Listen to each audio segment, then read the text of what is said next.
2, 1. Have you ever gone to an event and felt underdressed? Because I know I have, and it's caused me to feel very insecure about myself.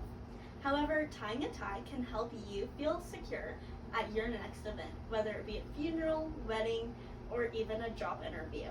Today, we will be going over the importance of tying a tie and how to tie one on your very own. However, before we get to the fun part of tying your own tie, we have to understand why we are here today. The way you dress can give others a positive impression of you. Studies by PubMed Central show that the way one dresses influences the way others think about them. This includes things such as their power, their reliability, and their confidence. Being dressed nicely can also help you in your future. Studies by PubMed Central also show that people who are dressed nicely are more positively evaluated. This can help you at things such as job interviews.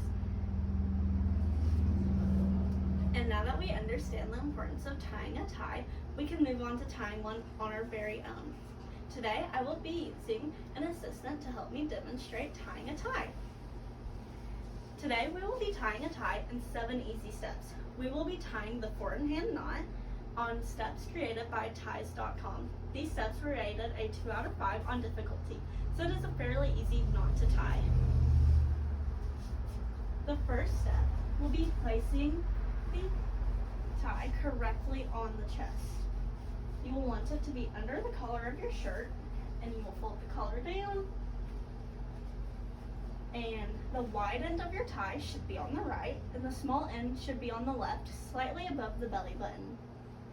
And now, if your ties look like this, you can move on to the next step.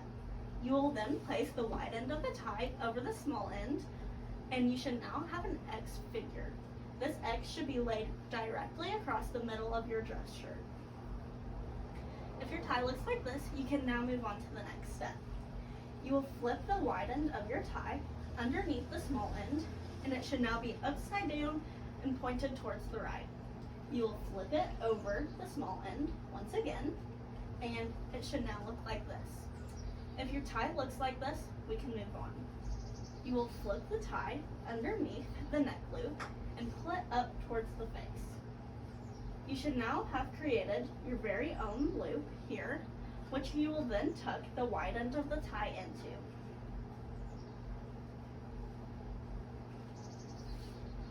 And once that is done, you can now do the final step of adjusting your tie. You will pull the wide end of your tie downwards, and you can adjust the knot as needed. And for a very clean look, you can tuck the skinny end of your tie into the wide end of your tie. All ties should have the loop for the skinny end. You now have a very nice looking 4-in-hand knot.